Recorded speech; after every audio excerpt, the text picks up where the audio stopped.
Ada 3 ikatan setan yang membuat kita tahajud. Apa saja 3 ikatan itu? Yuk kita simak hadis dari Abu Hurairah radhiyallahu anhu, semoga Allah meridhoinya. Bahwa Rasulullah bersabda, setan mengikat 3 ikatan di atas tengkuk, yaitu di leher kepala seseorang dari kalian saat dia tidur. Setan mengencangkan ikatan tersebut sambil berkata, apa yang dikatakan setan? Malam sangat panjang, maka tidurlah. Jika dia bangun dan mengingat Allah, maka lepaslah 1 ikatan. Jika kemudian dia berwudu, maka lepas tali yang kedua. Dan jika ia mendirikan sholat, yaitu sholat malam, maka lepaslah 1 ikatan lagi. Maka apa yang terjadi? Pada pagi harinya ia akan merasakan semangat dan jiwanya tentram. Namun bila dia tidak melakukannya, itu di pagi hari jiwanya tidak tentram dan merasa malas. Hadis riwayat Bukhari.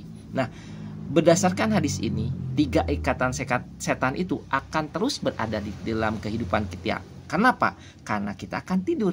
Dan ketika kita mau bangun tidur, diikat sama setan kencang-kencang. Sehingga yang terjadi apa? Ketika kita mau bangun tidur untuk sholat tahajud, begitu sulitnya.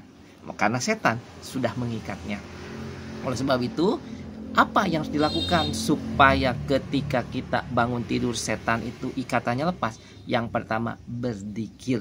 Bisa dengan berzikir mengingat Allah di antaranya. Makanya Nabi mencontohkan kepada kita dengan membaca doa bangun tidur atau membaca surat, yaitu surat Ali Imran dari ayat 190 sampai dengan ayat 200. Karena ketika kita baca surat itu, di sanalah ayat ke-193, yaitu kita memohon kepada Allah supaya kita dimatikan dalam keadaan husnul khotimah dengan watawafana ma'al abron. Nah itu, jadi supaya lepas yang pertama, berzikirlah ketika bangun tidur. Jangan lupa berzikir, baik zikir yaitu dengan doa bangun tidur ataupun dilanjut dengan membaca yaitu surat Al-Imran dari ayat 190 sampai 200.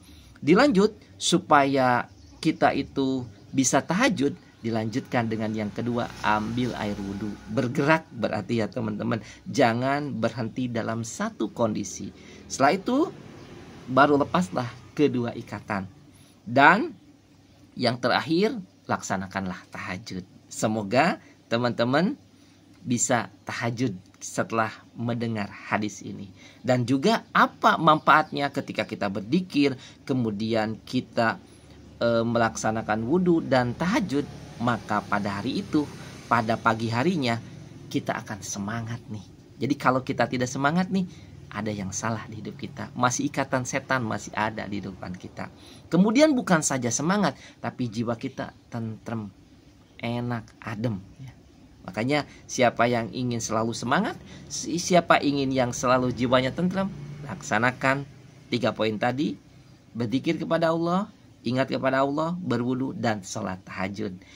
Jika tidak dilakukan sesuai dengan hadis tadi, namun bila tidak melakukannya, maka pagi itu jiwanya tidak tentram. Jadi tidak enak nih jiwa ini.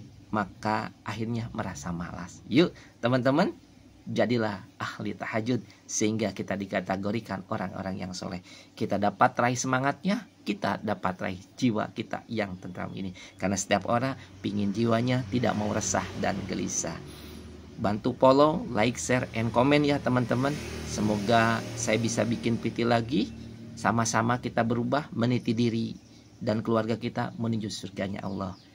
Saya juga lagi belajar. Semoga jiwa ini selalu dalam keadaan baik kita semua ya teman-teman. Jangan lupa tinggalkan jejaknya jika dirasa teman-teman konten ini bermanfaat. Yuk teman-teman, saya doakan semoga teman-teman selalu sehat, selalu bahagia, dan tentunya selalu berkah hidup bersama Al-Quran.